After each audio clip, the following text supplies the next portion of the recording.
da sunanta. har ka gani ka ganta dan akan ma kiran da sunanta.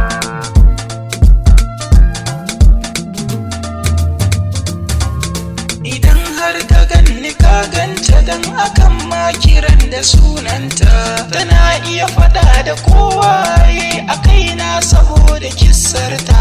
Ta nuna min so kamar ranta, ta ɓoye min dukka sirrinta. Ashe ba nan gizo ke saka da sabba 'yan uwa. Soyayyar kara take yi guna kun ji damuwa. Na kyala kowa domin ki 'yar uwa. An ce da ni wai ina hauka kan san ki da yawa. Ni ji nake yi gare ni zaki zamo fagar uwa. Mai kau da damuwa wacce ta zama ado ga rayuwa.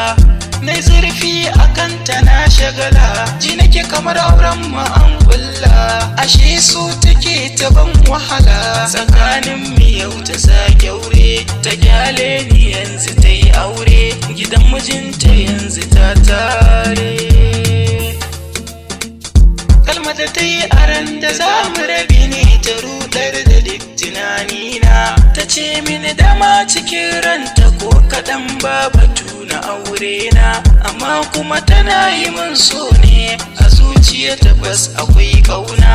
Na ce mata me abin da ya sa baki min so domin kuɗi na ba, wani bai zo kin ba shi dama ba, baki kosa da yi min hidima ba, kuɗaɗe kin bani ba dai ba, sutura kin siya min ba riba, ruwa har abin cikin babba na hakika ba za na manta ba. Sai ta yi murmushi ta ɗan kallon ta ce min haba masoyina, na kasance ina yi maso ne amma kuma akwai dalilai na so kalaman ka daɗaɗa da ke ɗauke duka kuncina. Ni ban so ka dan mi aure ba, kuma ban so ka dan bukatu ba, abinda ka ga duk ina yi ma.